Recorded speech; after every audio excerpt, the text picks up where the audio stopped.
ពេលទី1បើយើងបានចាប់ផ្ដើមនៅក្នុងរាត្រីស្ងាត់មានអ្នកបម្រើម្នាក់ក៏បានដើរទៅរកបន្ទប់របស់លោកម្ចាស់ទៅរបស់ពួកគេនៅពេលដែលទៅដល់នឹងផងដែរក៏បានឃើញនគរខ្មោចមួយកំពុងតែខាំហៃស៊ីទៅកាន់លោកម្ចាស់ទៅរបស់ពួកគេដែលធ្វើឲ្យវាមានការភ្ញាក់ផ្អើលនិងស្រែកហៅលោកម្ចាស់ឲ្យមកមើលនៅទីកន្លែងនេះចំណែកកូនខ្មោចនឹងនៅតែបន្តខាំហៃស៊ីទៅកាន់បរមម្នាក់ហ្នឹងជាមួយនឹងគ្នានេះផងដែរយើងក៏បានឃើញថាវិញ្ញាណមួយក៏បានចូលទៅកាន់រាងកាយមួយហ្នឹងបន្ទាប់ពីរាងកាយមួយហ្នឹងបានដឹកខ្លួនឯងកំពុងតែឆ្ងល់ថាខ្លួនឯងនៅទីកន្លែងនេះហើយក៏បានឃើញថាកូនខ្មោចនឹងកំពុងតែខាំហៃគេហ្នឹងតែធ្វើឲ្យគេខឹងខ្លាំងដែរដោយសារចង់ស៊ីអញហើយដូច្នេះហើយអញត្រូវតែស៊ីឯងមុនចឹងហើយបន្ទាប់ពីឈាមរបស់កូនខ្មោចនឹងបានចូលទៅកាន់បន្តោងខ្សែករបស់គេហើយជាដែលធ្វើឲ្យបន្តោងខ្សែកមួយហ្នឹងបានស្រូបទៅកាន់កូនខ្មោចមួយហ្នឹងចូលទៅកាន់វេបាត់ទៅហើយលោកយាយក៏ដូចជាម្ដាយរបស់ទូវៃផរបស់យើងក៏បានមកដូចគ្នាផងដែរតែទូវៃផរបស់យើងមានឈ្មោះថាគូឈឹងដែលជាកូនប្រុសច្បងនៃគ្រួសារគូជាមួយនឹងគ្នានេះម្ដាយចង់របស់គេក៏បាននិយាយដូចគ្នាតែទូវៃផរបស់យើងហាក់ដូចជាត្រូវបានវាបហានឹងសម្លាប់ដោយខ្មោចបាត់ហើយហើយដូចបានជានៅរស់ទៀតការនិយាយរបស់គាត់ហាក់ដូចជាគាត់ដឹងមុនអញ្ចឹងចំណែកយាយរបស់ទូវៃផរបស់យើងក៏បាននិយាយដូចគ្ន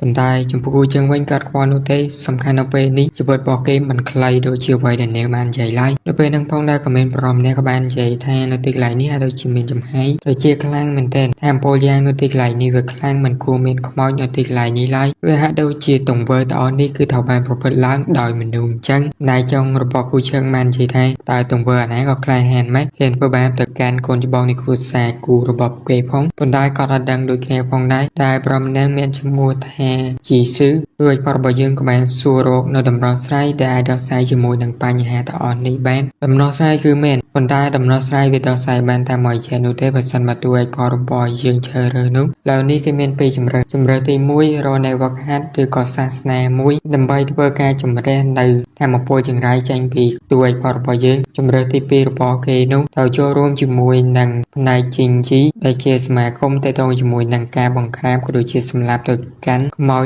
និងវិញ្ញាណអាក្រក់របស់ពួកគេតែជម្រើសទី2នេះផងដែរគាត់ណែនាំទួយផលរបស់យើងឲ្យចូលទៅជាសមាជិករបស់ក្រុមរបស់គាត់វាច្បាស់ណែនៅពេលដែលទួយផលរបស់យើងចូលទៅគាត់នឹងធ្វើការណែនាំក៏ដូចជាធ្វើឲ្យទួយផលយើងអាចវឹកហាត់គេអាចការពារខ្លួនរបស់គេដោយខ្លួនឯងបានដោយចាំបាច់ត្រូវការណាមកការពារខ្លួនរបស់គេឡើយហើយវាគឺជាជម្រើសរបស់គូឈឹងនោះទេគូឈឹងជ្រើសរើសមួយណាគឺអាស្រ័យទៅលើក្បាលវាលរបស់គេទៅគាត់គ្រាន់តែជាអ្នកណែនាំតែប៉ុណ្ណោះប៉ុន្តែបើគេជ្រើសរើសនៅជម្រើសទី2គាត់គឺណែនាំគេទៅជាមួយនឹងគាត់បានជ័យរបស់គូឈឹងក៏បានជួនទៅកាន់លោកគ្រូយីសឺទៅជាមួយនឹងគ្នាទៅជាផ្សេងម្ដាយចនរបស់គេនឹងបាននិយាយថានៅពេលនេះយាយសំណាងប៉ុន្តែលើកក្រោយប្រហែលជាអត់នោះទេចំពោះទួយរបស់យើងគូឈឹងកំពុងតែមើលនៅបតោងសោរបស់គេបតោងសោមួយនេះផងដែរគេបានទិញវេនៅទីផ្សារងឹតមួយប៉ុន្តែវាមានថ្លៃថោកខ្លាំងមែនទែនហើយជាវេនឹងផងដែរដែលនាំឲ្យគេមកដល់ជាមួយនេះហើយគេត្រូវបានឡានបុកងាប់បាត់ហើយភ្លើងរបស់គេចូលមកកាន់រាងកាយរបស់គូឈឹងណាមួយទៀតភ្លើងខ្មោចដែលបានដូចប្រហែលទៅកាន់គេនឹងប្រហែលជាត្រូវបានសូបយកដោយបតោងមួយនឹងផងដែរនៅពេលដែលគូឈឹងកំពុងតែមើលទៅកាន់តោងមួយនឹងស្រាប់តែវាស្រោបគូឈឹងចូលទៅកាន់ពិភពនៅក្នុងបន្តោងមួយនឹងយកតែម្ដងហើយគេក៏បានកលែកឃើញទៅកាន់កូនខ្មោចដែលត្រូវបានសូបយកផងដែរអាកូននឹងខ្ជូតខ្លាំងមែនដែរនៅពេលដែលវាប្រហែលទៅកាន់គូឈឹងនឹងស្អាតមកបែបនៅពេលដែលខ្លាយទៅជា baby របស់គូឈឹងនឹងស្អាតមកបែបជាចឹងទៅវាក៏បានបញ្ចេញនៅកាយផ្កាយហាក់ដូចជាវាអាចចេញទៅក្រៅជាមួយនឹងគូឈឹងបានដែរគូឈឹងក៏បានសាកល្បងចេញមកក្រៅជាមួយនឹង baby របស់គេទៅប៉ុន្តែនៅពេលដែលគេបានចេញមកដល់ខាងវាហាក់ដូចជាធម្មពលរបស់គេគឺអស់ច្រើនខ្លាំងមែនទេនៅពេលដែលវាប្រើផានៅដបងមួយនេះវាស៊ីនៅធម្មពលវិញ្ញាណរបស់គេច្រើនដូច្នេះហើយលើកក្រោយផាយត្រូវធ្វើការវឹកហាត់ឲ្យបានល្អហើយគូឈឹងបានសួរទៅកាន់ baby របស់គេថាខាវិចេះសូបនៅធម្មពលតើណាយ៉ាងចេះស្អីទៀតវាក៏បានបង្ហាញឲ្យគូឈឹងនឹងថាអ្នកដែលធ្វើបាបទៅកាន់គូឈឹងនឹងគឺជាម្ដាយចុងរបស់គេដែលបានបញ្ជាទៅកាន់មនុស្សម្នាក់ឲ្យវិជាអាល្អិតនឹងមកវាបហាមកកាន់គូឈឹងនឹងឯងប៉ុន្តែជាអកុសលត្រូវបានគូឈឹងចាប់ធ្វើជា baby របស់គេបាត់ទៅហើយស្អីរបស់យើងក៏បានកាន់បន្តពេលបន្តវិញមិនដឹងថារយៈពេលប្រហែលខែនោះទេដោយសារតែការបកផាយវាខ្វល់ធាតុច្បាស់ចឹងអាចជាស្រ័យផងដោយនៅពេលនេះផងដែរទួយផតរបស់យើងក៏បានបញ្ចេញនៅតាមពលរបស់គេបំបីថ្មទៅឲ្យយេស៊ូបានមើលតែទួយផតរបស់យើងគឺបានឈានមកដល់ដំណាក់កាលដំបូងនៃការវឹកហាត់នៅតាមពលខាងក្រៅបាត់ទៅហើយគេបានឈានចូលនៅកម្រិតនៃការវឹកហាត់ជាអ្នកវឹកហាត់នៅតាមពលឈីហើយទួយផតរបស់យើងឡើយនេះបានធ្វើការវឹកហាត់នៅពីរផ្លូវដែលផ្លូវទី1គឺជាអ្នកវឹកហាត់នៅតាមពលឈីផ្លូវទី2វាគឺជាអ្នកចម្បាំងតាមពលរបស់ទួយផតរបស់យើងក៏អត់ដល់ដូចគ្នាផងដែរនេះក៏ដោយសារតែយេស៊ូគឺបានផ្ដល់នៅសភៅមូលដ្ឋានរបស់គេដែលធ្វើគេអាចវឹកហាត់មកដល់កម្រិតមួយនេះបាន ប៉ុន្តែប្រសិនបើគូឈឹងនៅតែចង់បន្តធ្វើការវឹកហាត់និងអភិវឌ្ឍខ្លួនឯងមានតែត្រូវពឹងផ្អែកលើខ្លួនឯងតែប៉ុណ្ណោះទើបតែធ្វើឲ្យសមត្ថភាពរបស់គេ improve កាន់តែប្រសើរឡើងហើយគាត់ឆ្ងល់វិញថាគូឈឹងវឹកហាត់នៅផ្លូវពីរបែបនេះតើគេមានគម្រោងជ្រើសរើសយកផ្លូវមួយណាដើម្បីធ្វើឲ្យគេក្លាយទៅជាកំពូលអ្នកខ្លាំងម្នាក់បានគូឈឹងបានសួរគាត់ថាបើចង់វឹកហាត់នៅផ្លូវទាំងពីរអាចទេមែនគឺច្បាស់ណាស់គឺអាចប៉ុន្តែនៅក្នុងការវឹកហាត់នៅធម្មពលផ្លូវទាំងពីរនេះវាពិបាកខ្លាំងមែនទែនធម្មពលបងមនុស្សម្នាក់អត់អាចធ្វើការវឹកហាត់នៅធម្មពលនិងក្បាច់គុណទាំងពីរនេះនៅផ្លូវតែមួយបាននោះទេដោយសារតែវាត្រូវការចំណាយធម្មពលច្រើនហើយមនុស្សម្នាក់នោះច្បាស់ជាអត់អាចឈានទៅដល់ចំណុចកំពូលបានឡើយចំពោះអ្នកវឹកហាត់នៅធម្មពលឈីពួកគេខ្លាំងក្លានៅពេលដែលពួកគេឈានទៅដល់កម្រិតទី9កំពូលប៉ុន្តែបើប្រៀបធៀបជាមួយអ្នកចម្បាំងវិញពួកគេខ្លាំងក្លាជាងក៏ដោយសារតែពួកគេមានរាងកាយរឹងមាំជាងមនុស្សធម្មតាជាពិសេសមុនពេលដែលអ្នកវឹកហាត់ធម្មពលឈីឈានទៅដល់ចំណុចកំពូលនោះគឺអាចប្រៀបធៀបជាមួយនឹងអ្នកចម្បាំងបានឡើយដូច្នេះហើយបើគាត់ណែនាំទៅកាន់គូឈឹងគួរតែធ្វើការវឹកហាត់ទៅកាន់ផ្លូវអ្នកចម្បាំងទៅវាប្រសើរជាងតែទោះឲ្យផលរបស់យើងគឺយល់ឡើយប៉ុន្តែក៏ចង់សួរទៅកាន់យេស៊ូវវិញដែរតែគាត់ជ្រើសរើសយកផ្លូវមួយណាហើយគាត់ឈានទៅដល់កម្រិតមួយណាហើយតែផ្លូវដែលគាត់បានជ្រើសរើសនោះគឺជាផ្លូវអ្នកចម្បាំងតែគាត់បានឈានទៅដល់កម្រិតទី7នៃ martial art រាងកាយរបស់គាត់នឹងឆ្អឹងមានភាពរឹងមាំខ្លាំងមែនទែនតែគាត់គឺបង្ហាញកម្លាំងឲ្យគូឈឹងមើលភ្លាមតែម្ដងមិនបាច់បកចាយអំពីកម្រិតស្អីច្រើននោះទេនៅពេលបច្ចុប្បន្ននេះផងដែរគាត់ចង់សួរទៅកាន់ទួយផលរបស់យើងថាតើដឹងថាហេតុអ្វីបានជាគាត់សុខចិត្តឲ្យគូឈឹងនឹងទៅធ្វើការវឹកហាត់នៅជីងយីយ៉ុនក៏ដោយសារតែពិភពលោកនៅពេលបច្ចុប្បន្នគឺកំពុងតែមានភាពហ្វឹកហ្វឺមានខ្មោចជាច្រើនគឺបានចេញអុកឡុកដូច្នេះហើយមានតែខ្លួនឯងនោះទេដែលអាចការពារមកកាន់ខ្លួនឯងបានតាមអ្វីដែលទួយផលរបស់យើងគិតវាគឺជាចម្លើយត្រឹមត្រូវដ៏ល្អខ្លាំងមែនទែននៅពេលនៅតែបន្តនិយាយគ្នាយើងបានឃើញនៅដំរកបានមកហៅទៅកាន់គូឈឹងតែរទេះគឺបានធៀមរួចអស់ហើយដូច្នេះហើយទួយផលរបស់យើងអាចចែងដំណើរទៅគូឈឹងក៏បានលេទៅកាន់យេស៊ូវផងដែរបន្តមកគូឈឹងក៏បានមកលេមកកាន់គ្រួសាររបស់គេនិយាយគេប្រាប់ថានៅពេលទួយរបស់យើងទៅដល់នៅទីក្រុងហេយ៉ាងហើយគឺហើយ៉ាងដូច្នេះហើយមិនបាច់ភ័យរឿងលុយខាតនោះទេបើខ្វះខាតអីឆាតប្រាប់គាត់ទៅជាស្រ័យបងផ្ញើសារដូច្នេះហើយតនេថាមកអែមតែម្ដងនៅពេលដែលគូឈឹងទៅនៅទីកន្លែងនោះបន្តមកក៏បានលេសមាជិកគ្រួសាររបស់គេក៏ដូចជាមានបងថតពេលផងដែរតែអ្វីដែលគេបានកើតទៅនៅពេលដែលម្ដាយចុងរបស់គេចង់សម្លាប់ខ្លួនក៏ដោយសារថាកូនមួយហ្នឹងហើយចង់ឲ្យវាឡើងកាន់អំណាចនៅក្នុងគ្រួសារចំណែកម្ដាយចុងរបស់គេក៏បាននិយាយដូចជាធ្វើស្នោចអីប៉ុន្តែទោះឲ្យពួកយើងបាននិយាយថាមិនបាច់ពេលនោះទេគេនឹងក្លាប់មកវិញជាមិនខានឬទៅកាន់ជាបែបហ្នឹងទៀតបន្តមករទេះក៏បានចាប់ដើមចេញទៅយកតែម្ដងជាមួយនឹងអ្នកបម្រើអ្នកនឹងផងដែរគឺជាអ្នកបម្រើរបស់ម្ដាយចុងរបស់គូឈឹងនឹងឯងនៅក្នុងទេសគូឈឹងបានស្បត់នឹងខ្លួនឯងដែរនៅពេលអនាគតគេនឹងឲ្យទីក្រុងមួយនេះស្ថិតនៅក្រោមបាតជើងរបស់គេនៅពេលដែលគូឈឹងរបស់ខ្ញុំត្រឡប់មកវិញស្អីយើងរបស់យើងកាន់មកដល់នៅក្នុងព្រៃវិញម្ដងយើងបានឃើញថានៅពេលដែលគូឈឹងកំពុងតែធ្វើដំណើរនោះស្រាប់តែមានមនុស្សពីរនាក់ក៏បានមកកាត់ទៅកាន់ប្រទេសរបស់គេអ្នកបម្រើដែលបានបនឹងក៏បានមកនិយាយរកថានៅក្នុងនោះគឺជាលោកម្ចាស់គូដែលជាកូនប្រុសច្បងនៃគ្រួសារគូគេបានពិនិត្យរួចរាល់ហើយគាត់គឺគ្មានអាវុធវេទមន្តស្អីនោះទេដូច្នេះហើយតាមកិច្ចព្រមព្រៀងរបស់គេដែលបានព្រមព្រៀងគ្នារំពាន់គួរតែផ្ដល់គេច្បាស់ណាស់រំពាន់ច្បាស់ជាផ្ដល់ឡើងកាត់ក្បាលទៅកាន់កូននឹងហើយធៀមចាត់ការទៅកាន់ទួយផលរបស់យើងបាននិយាយគ្នាថាតាមកម្លាំងរបស់គូឈឹងគឺមិនជុំនោះទេដូច្នេះហើយលបងហាងគួរតែចាត់ការតែម្នាក់អាចបានយ៉ាងងាយស្រួលហើយមែនទេបន្តមកបរិហានឹងក៏បានទៅមើលទៅកាន់ទួយផលយើងចំណែកទួយផលយើងនៅពេលដែលបើកនឹងបានគប់កបោទៅកាន់កូនមួយនឹងហើយបានដល់របស់គេបានស្ទូលពេលថាចាក់ទៅកាន់កូនមួយនឹងដែលធ្វើពេលមានការព្យាបាលខ្លាំងមែនទេអបិហានគឺបាននិយាយថាហាត់បានទីទួយផលយើងមានអាវុធទៀតគេអត់ពលនោះទេបញ្ជូនទៅកាន់កូននឹងទៅនៅរួចយកតែម្ដងសំណាងល្អហើយតែទួយផលយើងចែកគិតគូរទុកមុននោះបើមិនអញ្ចឹងនោះទេគេច្បាស់ជាថោបានកូននឹងសម្លាប់ជាមិនខានបន្តមកក៏បានកវត្តសាកសពកូននឹងទៅកាន់គ្នាពេលម្នាក់ទៀតហើយបានស្ទូលវិបាទៅកាន់កូននឹងពីខ້ອຍល្បឿនរបស់គូឈឹងពិតជាលឿនខ្លាំងមែនប៉ុន្តែដៃកូននោះវាហាក់ដូចជាតាន់ខ្លាំងណាស់តែទប់ទល់ជាមួយនឹងផ្លែដៃរបស់គូឈឹងជាប់ដែលដៃរបស់វាគឺជាដៃខ្មោចមានកម្លាំងធម្មពលខ្លាំងក្លាមែនទែនហើយវាក៏បានវិបាទៅកាន់គូឈឹងទៀតទៅគូឈឹងមានការព្យាបាលគ្រូនេះផងដែរគេក៏បានអួតឈាមជាមួយនឹងកំណាប់ដៃរបស់កូននឹងផងដែរតាមអ្វីដែលគេបានឃើញទៅធម្មពលដៃខ្មោចរបស់វានឹងបញ្ចេញនូវធាតុជីងយ៉ាងរួមបញ្ចូលគ្នាវាពិតជាចម្លែកគេសឹងតែគ្មានឱកាសក្នុងការយកឈ្នះទៅកាន់កូននឹងបាននោះទេបើនៅតែបន្តបែបនេះច្បាស់ជាបាក់ក្នុងការចាត់ការជាមិនខានចំណែកកូនមួយនឹងវិញតាមអ្វីដែលវា វាមើលឃើញទៅតាមពលរបស់ទួយផងយើងស្ថិតនៅដំណាក់កាលនៃធម្មពលក្រៅគឺកម្រិតទី8តែប៉ុណ្ណោះបើនិយាយរឿងកម្រិតមួយនេះយើងពិបាកបញ្យល់តិចដោយសារតែចំណងជើងនឹងគឺវាពិបាករកចំណងជើងធម្មតារបស់វានិយាយអំពីសាច់រឿងយកតែម្ដងអាក្រុមនឹងក៏បាននិយាយថាទៅតាមអ្វីដែលវាបានឃើញនឹងទួយផងយើងចាត់ការទៅកាន់លបងហានធីងរបស់វាគឺដោយសារតែការវាបហាលួចលាក់តែប៉ុណ្ណោះបើបហាផ្សល់គ្មានដូចឈ្នះស្អីនោះទេដូច្នេះហើយគូជើងគ្មានការក្នុងការយកឈ្នះទៅកាន់វាឡើយគូតែសុំចុចចាញ់ឲ្យក្បាលរបស់វាតាមស្រួលមកយោងតាមអ្វីដែលគូជើងបានសង្កេតមើលកន្លងមកដៃខ្មោចរបស់វាហ្នឹងគឺជាប្រភពធម្មពលដែលត្រូវបានកត់ត្រា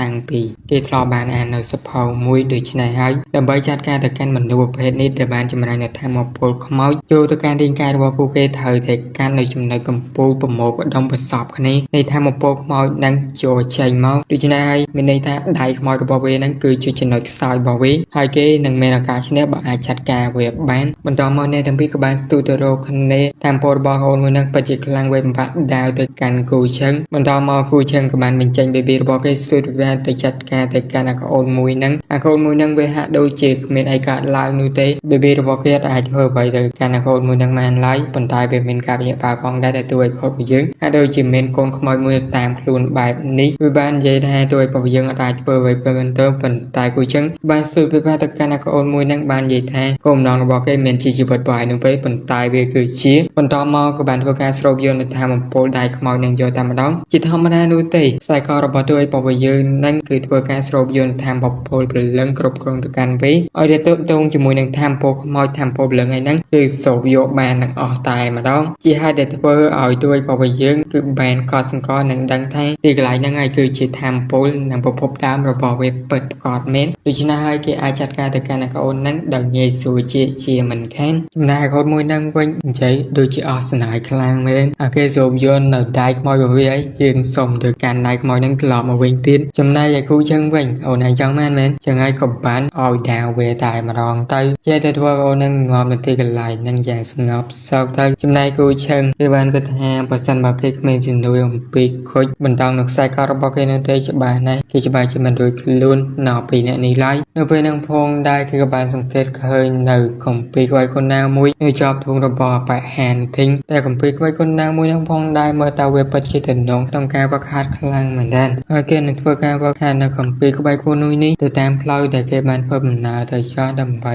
ងាយស្រួលទៅកាន់ទីក្រុងហើយ៉ាងនៅពេលហ្នឹងផងដែរទួយព្រោះយើងក៏បានដើរតាមទង្កែភ្នំក៏ជាដើរមកដល់ទីកន្លែងមួយដែលវាហាក់ដូចជាសំណាក់ឬក៏វិហារមួយដែលត្រូវបានបោះបង់ចោលនៅពេលដែលគេបានចូលទៅដល់ហ្នឹងក៏បានឃើញទៅកាន់មនុស្សមកក្រុមផងដែរដែលបានដុតភ្លើងនៅមកកាន់ទីកន្លែងហ្នឹងដូចគ្នាគួរចឹងបានបានថាខ្លួនគាត់តែជាអ្នកដំណើរធម្មតាតែប៉ុណ្ណោះក៏មានសម្ដីរបស់រីនេះបានផាបឲ្យពូលីនតើតារបស់គេទៅហើយយីប៉ែហ្នឹងផងដែរមានឈ្មោះថាយេហាននាងក៏បានឲ្យទួយផងយើងឈប់កាត់ភ្លើងទីកន្លែងហ្នឹងមួយគ្នាទៅគួរចឹងក៏បានអរគុណទៅគណៈពេលហ្នឹងផងដែរក៏បានលើសំឡេងមនុស្សប្រមាណនេះទៀតមកដល់ទីកន្លែងហ្នឹងដូចគ្នាផងដែរវាហើយដូចជាមាននិស្សិតម្នាក់មកជាមួយនឹងពូគេដូចគ្នាហើយក៏មានអាកូននេះក៏បានណែនាំខ្លួនថាវាមានឈ្មោះថាជាងហានលីនដែលជាសិស្សកម្ពុជាម្នាក់នៃបកដាវឈីងយ៉នអូនមួយហ្នឹងអួតខ្លាំងមែនដែរហើយចំពោះមកមួយនោះគឺជាសិស្សអូនរបស់បកហានលីនហ្នឹងឯងចំណែកម្នាក់ទៀតគឺជានិស្សិតដែលវាធ្វើដំណើរទៅកាន់រាជធានីដើម្បីប្រឡងធម្មតាចឹង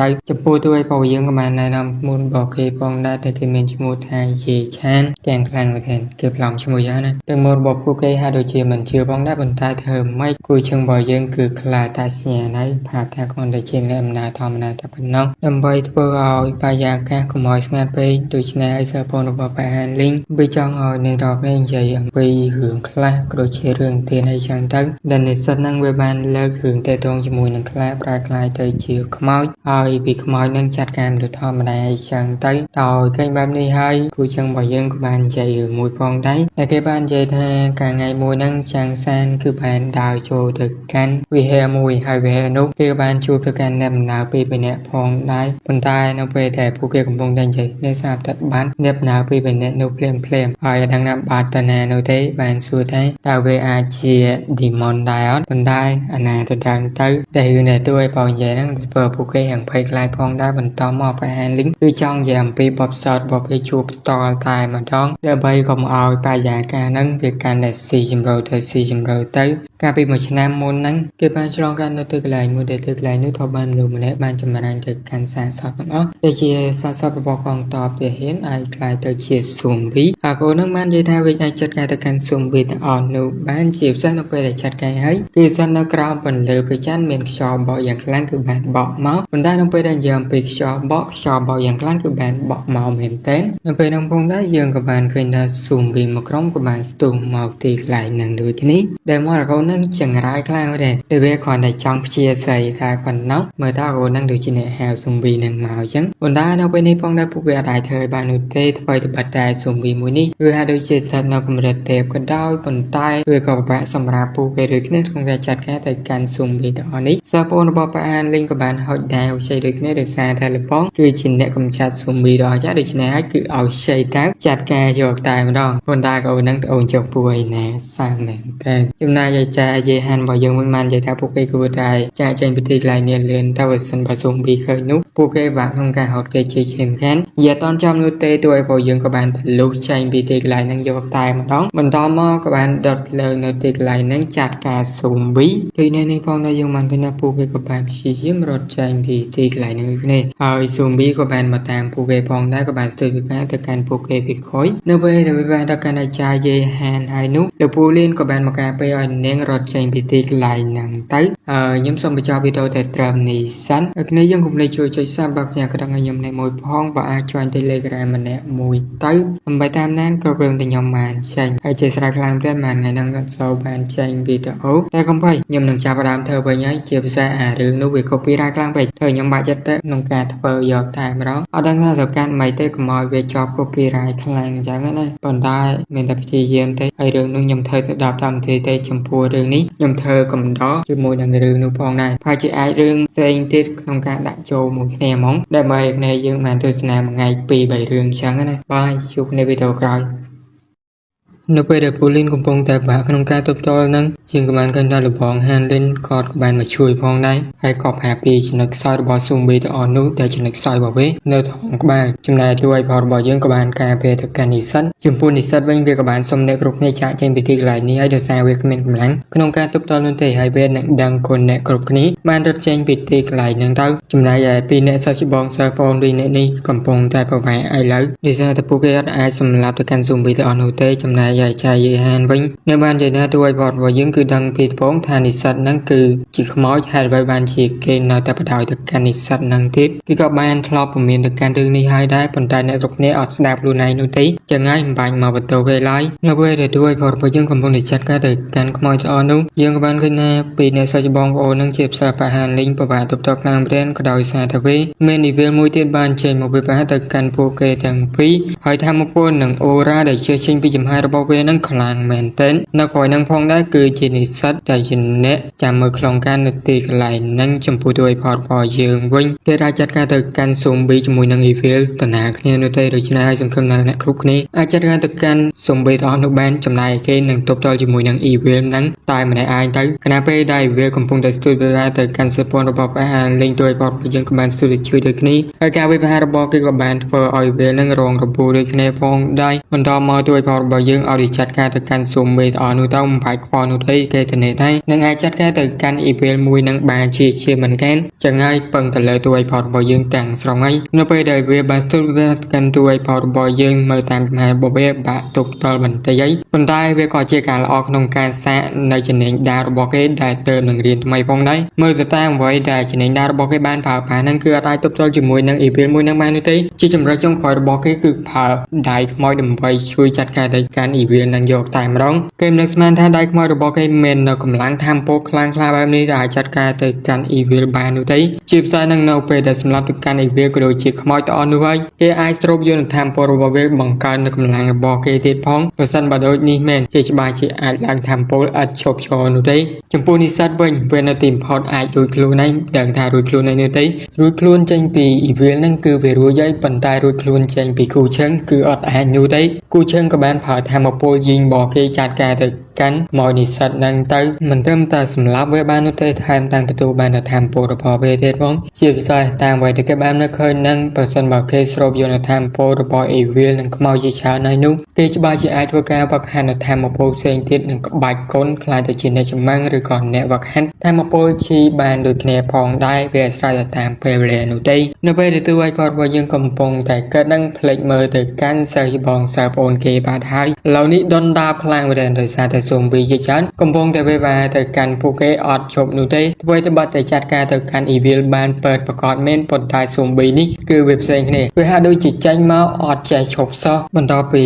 គូឈឹងបានជួយទៅកាន់សិស្សប្អូនរបស់បែហានលីងហើយស៊ុំប៊ីជាច្រើនក៏បានមកឡំផតគេជាបន្តទៀតពួកគេក៏បាននិយាយថាមើលទៅមានតែប្រយុទ្ធបាយគ្នាទេវាហាក់ដូចជាស៊ុំប៊ីដល់នេះគឺត្រូវបានគ្រប់គ្រងដោយណាម្នាក់ដូច្នេះហើយឲ្យគូឈឹងឆាប់សង្កេតមើលដើម្បីចាត់ការទៅកាន់នោះអ្នកនោះកុំឲ្យនាំទុកមកកាន់ពួកគេបើអូបឡាយកាន់តែយូរនោះពួកគេច្បាស់ជាស្លាប់ទីកន្លែងនេះជាជាងខានគូឈឹងក៏បានចាប់ផ្ដើមសង្កេតមើលទិសដៅដែលស៊ុំប៊ីបានចេញមកដូច្នេះគេក៏បានសង្កេតឃើញប្រមនេះកំពុងតែបញ្ជាស៊ុំប៊ីពីចម្ងាយដូច្នេះគូឈឹងក៏បានឲ្យអ្នកគ្រប់គ្នាទប់ទល់ជាមួយនឹងស៊ុំប៊ីទាំងអស់នេះគេនឹងទៅចាត់ការទៅកាន់មនុស្សម្នាក់នោះអត់ឲ្យពួកវាជប់ទៅកាន់ស៊ុំប៊ីនិងបញ្ជាទៅកាន់ស៊ុំប៊ីបានបន្តទៀតទេពួកគេទាំងអស់គ្នាឲ្យគូឈឹងទុកចិត្តមកលើពួកគេចោះធានាថានឹងមកឲ្យគូឈឹងខកបំណងឡើយបន្តមកពួកគេក៏បានចាប់ផ្ដើមវាយប្រហារដើម្បីគូឈឹងចាក់ចេញពីទីកន្លែងនេះបានទៅតាមផ្សេងរយទៅកាន់បរមនេះហ្នឹងហើយគូឈឹងរបស់យើងក៏ដូចចិត្តទៀតបានស្ទុះទៅយ៉ាងលឿនតែម្ដងបានទៅដល់ទីកន្លែងបរោះដែលបានបញ្ជាទៅកាន់ស៊ុំប៊ីទាំងអស់នោះប៉ុន្តែបរមនេះហ្នឹងហាក់ដូចជាអត់ភ័យជាមួយនឹងគូឈឹងបន្តិចតតែសោះក៏បានសំមុនស៊ុំប៊ីបន្ថែមទៀតឲ្យចាត់ការជាមួយនឹងគូឈឹងចំណែកគូឈឹងក៏បានផាដៃខ្មោចពួកគេចាត់ការទៅកាន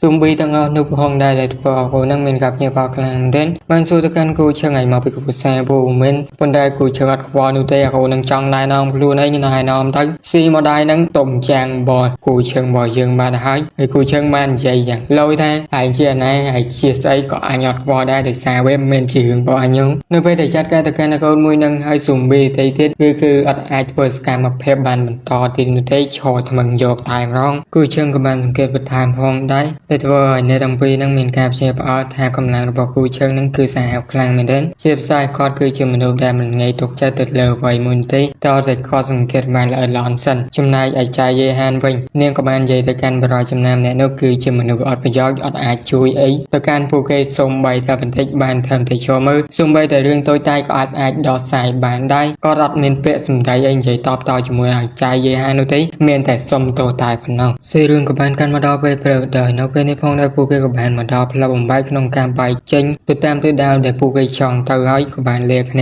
ាឆ្លងទៅសង្ឃឹមថាមានពេលក្រោយនឹងជួបគ្នាទៀតចំពោះតួឯករបស់យើងវិញគេក៏បានមកដល់ថាហ្គេរបស់គេដូចគ្នាផងហើយក៏បានមកជួបទៅកាន់ម្ចាស់ក្រុងនឹងហៅថាព្រះអង្គម្ចាស់គួយដូចគ្នានេះផងដែរគាត់គឺបានស្គាល់ទៅកាន់តួឯករបស់យើងដែលមានឈ្មោះថាគូឈឹងដែលត្រូវបានណែនាំដោយយេស៊ូដោយសារតែនៅពេលថ្មីនេះមានមនុស្សជាច្រើនគឺត្រូវបានស្លាប់ដូច្នេះហើយតួឯករបស់យើងមកតន់ពេលវេលាខ្លាំងមែនទែនដោយសារតែពួកគេកំពុងតែខ្វះកម្លាំងកងទ័ពក្នុងការសង្កេតមើលដូច្នេះហើយគូឈឹងនឹងខ្លាចទៅជាឆ្មាំតែពេលទីក្រុងក្រុមសនជានៅក្រោមបង្គាប់របស់មេសុនយេស៊ូដែលគាត់គឺជាបរិសដែលមានសក់ពណ៌ស្វាយនឹងឯងគាត់អត់សូវជឿចិត្តមនុស្សដែលតោងតាំងខ្សែដូចជាគូឈឹងនោះទេហើយគាត់ក៏គ្មានពេលទេច្រើនដើម្បីបរៀនទៅកាន់គូឈឹងដូចគ្នាម្ចាស់ក្រុងក៏បាននិយាយណាគាត់គឺតែងតែបែបហ្នឹងចិត្តជាប៉ុន្តែគាត់ក៏ក្តៅនោះទេហើយក៏បានហៅទៅកាន់សាយីឲ្យនាំតួឯករបស់យើងទៅរើសនៅបច្ចេកទេសក្បាច់គុណអីដែលតួឯករបស់យើងចង់បានទៅហើយសាយីនឹងខ្លាចទៅជាផាតណែរបស់គូឈឹងដោយនឹងណែនាំគូឈឹងរបស់យើងឲ្យធ្វើជាឆ្មាំដល់ឲ្យចឹងទៅប្រចាំទីของរបស់ពួកគេតាមផ្លូវហ្នឹងអាកូនក៏បានណែនាំខ្លួនទៅកាន់តួឯករបស់យើងឲ្យគេបានស្គាល់ដូចគ្នានៅពេលដែលគេកំពុងតែដើរហ្នឹងក៏បានឆ្លងកាត់កំពុងតែធ្វើគេបន្សុទ្ធទៅកាន់ប៉ោចតែមនុស្សអ្នកនោះហាក់ដូចជាផានៅបច្ចេកទេសអាក្រក់អញ្ចឹងប៉ុន្តែវាអត់អីនោះទេអាកូនសាយីបានថាពួកគេអត់ខ្វល់អំពីបច្ចេកទេសក៏ជាប្រសិទ្ធក្នុងការដំណើរការនៃការវឹកហាត់របស់ពួកគេឡើយពួកគេចង់បានតែលទ្ធផលតែប៉ុណ្ណោះហើយក៏មកតែយកអារបស់ទាំងអស់នោះទៅធ្វើបាបទៅកាន់វិជាជនមនុស្សធម្មតាតើបានអីជាពិសេសហ្នឹងការវឹកហាត់នៅវិធីសាស្ត្របិសាចឬក៏អរិយខ្មោចស្អីហ្នឹងពេលគឺទទួលបានផលលឿនហើយពិតដូច្នេះហើយពួកគេជ្រើសរើសយកផ្លូវមួយហ្នឹងគឺសម្រាប់ការវឹកហាត់របស់ពួកគេនីមួយៗដែលវាគឺជាវិធីសាស្ត្រទេពតែប៉ុណ្ណោះប៉ុន្តែចំពោះតួឯករបស់យើងវិញគឺបានគិតថាការវឹកហាត់នៅទីកន្លែងនេះវាពិតជាស័ក្តិសមមួយគេខ្លាំងមែនដោយសារយើងបានដឹងស្រាប់ហើយថាប្រូតួឯករបស់យើងចាត់ការខ្មោចក៏ដូចជាស្រូបយកកម្លាំងរបស់ខ្មោចដើម្បីខ្លាយទៅជាកម្លាំងរបស់គេដូចគ្នាចឹងហើយគេពិតជា ចូលចិត្តនៅរសជាតិបែបនេះខ្លាំងមែនទែនវាពិតជាស័ក្តិសមក្នុងការវឹកហាត់សម្រាប់គេហើយបន្តមកអកូនសៅយីក៏បាននាំទៅទួយបរិបទយើងទៅកាន់បន្ទប់ដើម្បីធ្វើគេវឹកហាត់ក៏ដូចជាទទួលបាននៅសភៅកម្ពីក្បាច់ខូននៃយ៉ាងទៅនៅពេលដែលចូលទៅដល់បន្ទប់នឹងអកូនសៅយីក៏បានណែនាំខ្លួនទៅតាមនឹងទៅឲ្យវាយទៅទួយព្រោះយើងចង់ដឹងហើយបន្តមកគូជើងក៏បានទៅរើសភៅចំនួន2តាមវាយដែលគេបានដឹងនោះកុយរបស់គេអាចស្រូបយកនៅតាមពលរបស់ខ្មោចដើម្បីបង្កើនកម្លាំងរបស់គេបានដូចគ្នានេះផងដែរកម្ពីពីរហ្នឹងវាពិតជាស័ក្តិសមជាមួយនឹងការវឹកហាត់ជាមួយនឹងកុយមួយនេះបានខ្លាំងមែនទែនវានឹង support គ្នាទៅវិញទៅមកហើយខ្ញុំសូមអត់ហៅទៅកាន់ឈ្មោះកម្ពីនឹងទេតែសារតែពាក្យខ្លះវាបកអត់ចេញអញ្ចឹងណាតែកម្ពីមួយគឺជាកម្ពីដាវយីងយ៉ាងមួយទៀតគឺបកអត់ចេញចំពោះកូនសៅយីវិញវាបានឃើញនៅទួយផលរបស់យើងជ្រើសរើសនៅអ្វីដែលស័ក្តិសមជាមួយនឹងគេវាពិតជាល្អខ្លាំងមែនទែនដែលទួយផលរបស់យើងគឺចេះដឹងបែបនេះប៉ុន្តែកម្លេចថានៅថ្ងៃស្អែកហ្នឹងគឺវារៀងវេទនាដូច្នេះហើយគូឈឹងទុកនៅកម្លាំងរបស់គេផងដើម្បីធ្វើការបំពេញបេសកកម្មនៅថ្ងៃស្អែកគូឈឹងក៏បានសួរទៅកាន់កូនសៅយីបេសកកម្មជាងយីនឹងមកដល់នៅពេលណាមិនបាច់ភ័យនោះទេគ្រាន់តែសំកម្លាំងរបស់លបងទុកទៅថ្ងៃស្អែកនឹងដឹងជាមិនខានសេយមកយើងបានកាន់មកដល់ជប់ឡើងវិញយើងបានឃើញនៅពេលនោះផងដែរក៏បានបរំមិននេះចេញពីការលេងរបស់របស់គេកំពុងតែຕົកសេចខ្លាំងមែនទែនមកដល់ទេឃើញប្រព័ន្ធរបស់ខ្លួនកំពុងតែធ្វើអីទៀតបានជាប្រមាថទៅកាន់នាងបានបាយមកកាន់គាត់វិញដែរដែលធ្វើឲ្យគាត់មានការព្យាបាលខ្លាំងមែនទែនដោយសារតែនាងខ្លាយទៅជាខ្មោចឬក៏ស៊ូប៊ីបាត់ទៅហើយគាត់ក៏ត្រូវបានអតនៅពេលហ្នឹងទៅសេយើងក៏បានកាន់មកដល់ពេលព្រឹកឡើងវិញម្ដងយើងក៏បានឃើញនៅពេលហ្នឹងផងដែរមនុស្សជាច្រើនកំពុងតែមានការនិយាយអំពីរឿងរ៉ាវដែលបានកើតឡើងនៅយប់មិញជាពិសេសហ្នឹងគឺមានឆ្មាំទៅកាន់ទីកន្លែងនោះដើម្បីពិនិត្យមើលដូចគ្នាផងដែរមើលទៅឆ្មាំត្រូវបានរវល់តាំងពីព្រឹកឡើងហើយចំណែកអូនសៅយីវិញវាបាននិយាយទៅទួយព្រោះយើងសំនៀងខ្លាំងមែនទែនតែមកដល់ប្រហែលថ្ងៃនោះទេប៉ុន្តែគឺបានជួបរឿងក៏ដូចជាទទួលបាននៅបេសកកម្មបាត់ទៅហើយវាជាសំណាងរបស់ទួយរបស់យើងផងដែលដោយសារតែគេគឺធ្លាប់ដឹងអំពីព័ត៌មានរបស់បេសកកម្មជីងយីធ្លាប់មុនមកដូច្នេះវាមិនសូវមានបញ្ហាសម្រាប់គេនោះទេចឹងហើយបន្តមកយើងបានឃើញថាពួកវាទាំងពីរក៏បានមកដល់ទីកន្លែងកាត់ហាត់ចោលតែម្ដងអកូនសៅយីវាក៏បានគោរពដូចជាសួរទៅកាន់លបងវងដូចជាលបងចៅផងដែរដែលលបងចៅគឺជាបរិខ្ពស់សង្ហានិងស្គមចំណែកឯលបងវងគឺជាបរិដែលមានមេដដាំងហ្នឹងអកូនសៅយីក៏បានសួរបញ្ជាក់ផងដែរថារឿងតនេះពិតជាត្រូវបានកើតឡើងដោយមនុស្សឬក៏ខ្មោចទៅលបងវងបាននិយាយថាឯកសារមើលរឿងតនេះគឺអាចកើតឡើងដោយសារមនុស្សវាច្បាស់ណាស់គឺជាខ្មោចហ្នឹងឯងប៉ុន្តែមិនបាច់ភ័យនោះទេចូលទៅចែកមើលខ្លួនឯងទៅដឹងហើយគ្រាន់តែកុំតែប្រផ្លាញនៅទីកន្លែងកើតហេតុទៅបានហើយអកូនហ្នឹងវាបានដឹងហើយវាមិនដែរទេគេបានធ្វើជាឆ្មាំការពារនៅទីកន្លែងនេះយូរហើយដូច្នេះមិនបាច់ភ័យនោះទេរឿងអីក៏គេធ្លាប់ជុំដែរប៉ុន្តែនៅពេលដែលឃើញទៅកាន់សាកសពហ្នឹងក៏អួតយកតែម្ដងទាំងខ្លាំងមែនទែនប៉ុន្តែចំពោះទួយរបស់យើងវិញគឺបានដើរទៅមនិតយ៉ាងធម្មតាអត់មានអារម្មណ៍ណាខ្វើមរអើមអីនោះទេជាពិសេសបានចាប់ទៅកាន់ឈាមបណ្ឌិតទៅកាន់ឈាមនោះទៀតផងចំណែកឯលបងចៅវិញពិតជាសារទៅកាន់ទួយរបស់យើងខ្លាំងមែនទែនមើលទៅកាន់គូឈើងទៅវាមិនមែនដូចជាអ្នកថ្មីដែលទៅតែមករៀនក៏ដូចជាទួលនៅបេសកកម្មនោះទេគូឈើងអត់និយាយច្រើនឡើយបានសួរទៅកាន់លបងចៅទៅនៅទាំងពីរស្លាប់ដោយសារអីនិងមូលហេតុនៃការស្លាប់ផងដែរគាត់បាននិយាយថាបរោះគឺត្រូវបានខាំរហូតដល់ស្លាប់ចំណែកឯនរីត្រូវបានពេលរហូតដល់ស្លាប់ផងដែរហើយគាត់អត់ចង់បរិយាច្រើននោះទេមើលទៅខ្លួនឯងទៅដឹងហើយលបងវងក៏បានឲ្យសៅយីចែកមើលនៅកន្លងធម្មពលយិនដែលបានភ្ជាប់នៅទីកន្លែងនេះទៅតើវាមានខ្មោចប្រមាណនៅទីកន្លែងនេះដែលបានប្រព្រឹត្តនៅរឿងទាំងអស់នេះក៏ដូចជាវេទនាបាត់ផងដែរដោយសារតែសៅយីគឺជាអ្នកវឹកហាត់តាមផ្លូវធម្មពលជីដូច្នេះហើយគាត់អាចប្រើប្រាស់នៅរេវេទមន្ត Talisman ដើម្បីជំនួយទៅកាន់ធម្មពលវេទមន្តរបស់គាត់មួយចំនួនបានបន្តមកយើងក៏បានឃើញថាសៅយីបានចាប់ផ្ដើមយកតែម្ដងដោយប្រើប្រាស់រេវេទមន្តរបស់គាត់បង្កើតនៅបានសត្វវិញ្ញាណមួយហើយក៏ឲ្យសត្វវិញ្ញាណមួយនោះទៅសង្កេតមើលនៅសាកសពទាំងពីរបន្ទាប់ពីសង្កេតមើលហើយក៏បានដឹងព័ត៌មានខ្លះផងដែរចំពោះខ្មោចដែលបាននៅទីកន្លែងនេះវាពិតជាមានមែនប៉ុន្តែវាមិនបានកាន់កាប់ទៅកាន់សាកសពក៏ដូចជារាងកាយរបស់នារីម្នាក់នោះទេគ្រាន់តែវាកើតដោយសារតែកំហឹងរបស់នារីម្នាក់នោះតែប៉ុណ្ណោះប៉ុន្តែនៅពេលដែលនាងបានស្លាប់ហ្នឹងលើងមួយហ្នឹងក៏ត្រូវបានចេញពីខ្លួននាងផងដែរហើយអាលេងនឹងដាក់បាត់ទៅណានោះទេដូច្នេះហើយពួកគេបាក់ក្នុងការតាមដានខ្លាំងមែនទែននៅទីក្រុងមួយនេះវាពិតជាធំបាក់ក្នុងការតាមដានក៏ដូចជាស្វែងរកទៅកាន់ខ្មោចតែមួយនៅពេលដែលនិយាយមកដល់ចំណុចនេះហើយគូឈឹងបានប្រាប់ថាគេមានគំនិតមួយដើម្បីស្វែងរកទៅកាន់ខ្មោចមួយនោះដោយការសន្តានរបស់គេទី1ហ្នឹងវារៀងបន្ថយបន្ថែមបន្តិចហើយណាមួយទៀតទៅតាមអ្វីដែលគេបានដឹងនាងច្បាស់ជាត្រូវបានតែងដោយខ្មោចណាមួយជាមែនដូច្នេះហើយ ទៅតាមអ្វីដែលទីកន្លែងនាងធ្លាប់បានតនឹងច្បាស់ជាទទួលបាននូវព័ត៌មាននិងទីតាំងណាមួយពិតប្រាកដនៅក្នុងប្លង់ពេលដែលពួកគេធ្វើការចំណែកឯចំណុចទី2នោះទៅតាមអ្វីដែលពួកគេបានរំពឹងទុកហើយអ្នកគ្រប់គ្នាសត្វតែដឹងផងដែរបន្តមកគូជើងក៏បានហៅកូនសៅយីយកផែនទីនៅទីខាងមួយនេះដើម្បីឲ្យគេបានមើលហើយគេច្បាស់ជាអាចកំណត់នៅទីតាំងរបស់ខ្មោចដូចជាមិនខានហើយពិតជាអាចតាមសាច់រហូតទៅកាន់គាត់ពិតគាត់មែនហើយបន្តមកយើងបានឃើញថាកូនសៅយីវាក៏បានយកផែនទីទៅឲ្យផលរបស់យើងមើលចំពោះទៅឲ្យផលរបស់យើងពិតជាលោតខ្លាំងមែនซึ่งថាអបិសៅយីនឹងគឺសរសើរទៅកាន់លួចឆឹងគឺអត់ដាច់ពីមកនោះទេដោយសារតែគេគឺអាចកំណត់ទៅកាន់ទីតាំងរបស់ខ្មោចបានយ៉ាងងាយស្រួលនិងឆាប់រហ័សផងដែរហើយទីតាំងដែលជួយឲ្យផលរបស់យើងគឺបានកត់សង្កត់ហ្នឹងគឺច្រើនខ្លាំងមែនប៉ុន្តែមានទីកន្លែងមួយដែលជួយឲ្យផលរបស់យើងគាត់សង្កត់ដែរមកគឺនៅទីកន្លែងនោះពិតប្រកបមែនខណៈពេលដែលគេកំពុងតែមើលផែនទីហ្នឹងគឺបានចាប់អារម្មណ៍ទៅកាន់អ្នកសុំទានម្នាក់ផងដែរដោយសារតែឃើញថាអ្នកសុំទានហ្នឹងគឺរៀងឆ្លាយបែបនេះហើយដូច្នេះហើយគូឈឹងក៏បានវិជាពួកគេនឹងជំនះប្រជាជនចេញពីទីកន្លែងនេះហើយពួកគេក៏បានជំនះចេញពីទីកន្លែងហ្នឹងអស់ទៅបន្តមកក៏បានទៅមើលទៅកាន់អ្នកសុំទានចំហាយដែលចេញពីកន្លែងរបស់អ្នកសុំទានមួយហ្នឹងវាគឺជាចំហាយខ្មោចដែលពួកគេតាមស្វែងរកនឹងឯងប៉ុន្តែអ្នកសុំទានហ្នឹងមិនមែនខ្មោចដែលពួកគេតាមស្វែងរកនោះទេ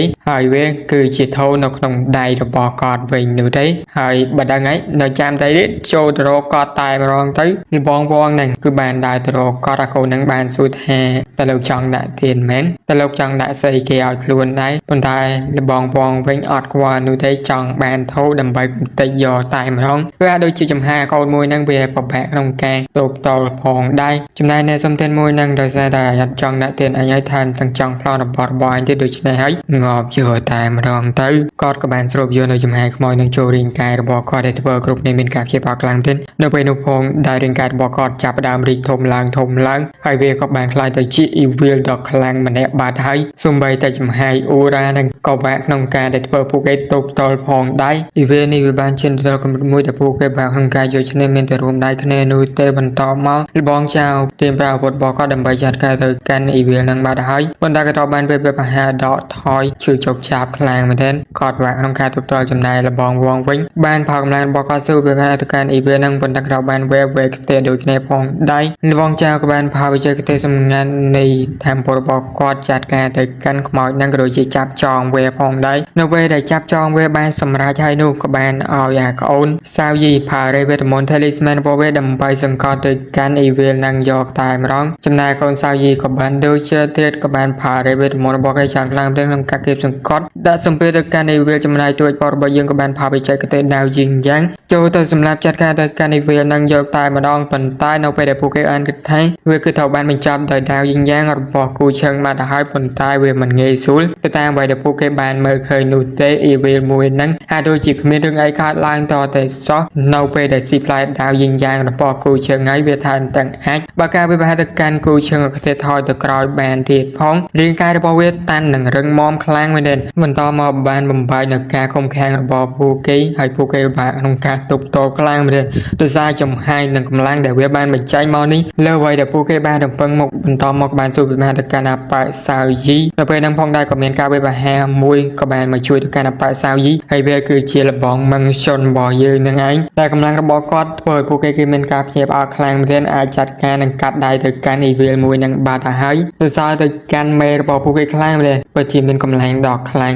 មើលទៅនៅទីកន្លែងនេះត្រូវបានចាត់ការដោយលបងមង្សុនបាត់ទៅហើយចំណែក evil មួយនោះវាពិតជាខឹងទៅកាន់លបងមង្សុនខ្លាំងមែនប៉ុន្តែលបងមង្សុនគឺបាននៅតែធ្វើការទោះវាប្រហារទៅកាន់ evil នឹងជាបន្តជួយព្រោះយើងក៏មានការកោតសៅទៅកាន់គាត់ផងដែរដោយសារតែស្ទីលនៅដាវរបស់គាត់នឹងវាពិតជាលឿនខ្លាំងមែនទែនវាពិតជាស័ក្តិសមជាមួយនឹងក្បាច់ដាវដែលគាត់គឺបានបញ្ចេញមកជាមួយនឹងរាងកាយរបស់គេផងដែរមើលទៅគេគួរតែរៀនអំពីគាត់បន្ថែមទៀតហើយនៅពេលនេះផងដែរយើងបានឃើញថានៅពេលដែលពួកគេកាន់ដាច់សើនឹងធ្វើឲ្យលបងមង្សុនរបស់យើងបាក់មុខខ្លាំងមែនទែនដោយសារតែគាត់គឺត្រូវបានវាប្រហារដោយ evil មួយនឹងជឿចុកឆាប់ផងដែរដោយសារតែបានឃើញនៅស្ថានភាពមួយនេះវាហាងពិបាកទៅលបងចៅក៏បានចង់ជួយទៅកាន់លបងមង្សុនផងដែរតែគេក៏បានផានៅបច្ចេកទេសសម្ងាត់មួយទៀតរបស់គេដែលជាបច្ចេកទេសសម្ងាត់លំពេងឆ្អឹងសវាប្រហែលទៅកាន់ evil មួយនឹងបន្តទៅបាន evil មួយនឹងបានចាត់ការនឹងទប់តល់យ៉ាងងាយស្រួលប៉ុន្តែក៏ឲ្យវាឈឺចាប់ផងដែរយើងបានឃើញណាបន្តមកលបងមង្សុនក៏បានបញ្ចេញកម្លាំងរបស់គេស្ទុយវាប្រហែលចាត់ការទៅកាន់ evil មួយនឹងធ្វើវាឈឺចាប់ផងដែរវាជាការ ការល្អសម្រាប់ឲ្យទួយផលរបស់យើងចូលទៅប្រហើយលុយរីនៅពេលដែលទួយផលយើងចូលនឹងរបស់មធ្យមក៏បានចូលទៅជាមួយនឹងគ្នាផងដែរនៅទីបំផុតនៃទាំងពីរគឺបានរួមកម្លាំងគ្នាក្នុងការចាត់ការទៅកាន់អ៊ីវេលមួយហ្នឹងដែលធ្វើឲ្យវាតៃសាបាត់ទៅហើយនៅទាំង3ក៏កសាទៅកាន់ទួយផលរបស់យើងខ្លាំងមែនទែនចំណែកទួយផលរបស់យើងវិញវាពិតជាភ័យដោយសារបេសកកម្មជីងជីមួយនេះវាពិតជាលំបាកនិងគ្រោះថ្នាក់ប្រសិនបើគេគ្មានការការពារគ្រប់គ្រាន់នោះទេមិនបាច់ភ័យនោះទេបើមិនផងប្រយ័ត្នហ្នឹងគឺងាប់តៃសាភ្លាមយកតែម្ដងហើយនៅពេលដែលអ៊ីវេលមួយហ្នឹងគឺត្រូវបានសម្លាប់ផងដែរខ្សែករបស់គេក៏បានសូបនៅធម្មពលរបស់វាបង្កើនកម្លាំងរបស់ទួយផលរបស់យើងដែលធ្វើឲ្យគេឈានទៅដល់អាណាចក្រវឹកហាត់ធម្មពលខាងក្នុងបាត់ទៅហើយកម្រិតទី8ហើយដែលធ្វើឲ្យកម្លាំងរបស់គេរាងកាយហ្នឹងក៏មានការកើនឡើងផងដែរមើលទៅទួយផលរបស់យើងគឺអាចវឹកហាត់នៅផ្លូវ2បានផ្លូវនៅធម្មពលជីក៏អាចធ្វើបានផ្លូវនៅអ្នកចម្បាំងក៏អាចធ្វើបានទៀតផងពីមុននឹងគេមកដល់ទីក្រុងមួយនេះទួយផលរបស់យើងគ្រាន់តែជាអ្នកវឹកហាត់ធម្មពលខាងក្រៅកម្រិតទី7តែប៉ុណ្ណោះប៉ុន្តែឡើយឈានទៅដល់កម្រិតទី8បាត់ហើយវាពិតជាអែមខ្លាំងមែនទេចំណែកឯអ្នកផ្សេងគឺសើទៅកាន់សមត្ថភាពរបស់ទួយផលរបស់យើងរីកចម្រើនលឿនខ្លាំងមែនទែនហើយក៏អបអរសាទរទៅកាន់ទួយផលរបស់យើងផងដែរបន្តមកលោកបងមង្ឃុនក៏បានឲ្យអ្នកទាំង3រៀបចំនៅទីកន្លែងនេះបានស្អាតទៅហើយក៏បានហៅទៅកាន់គូឈឹងឲ្យទៅតាមគាត់ផងដែរអូខេអ្នកនរគ្នាខ្ញុំសូមបញ្ចប់វីដេអូទៅតាមនេះសិនកុំភ្លេច join Telegram ម្នាក់មួយផងគ្រូជាចុច Sub បើកផ្សាយក្តឹងនិង Like comment ម្នាក់មួយទៅបាយបាយជួបគ្នាវីដេអូក្រោយ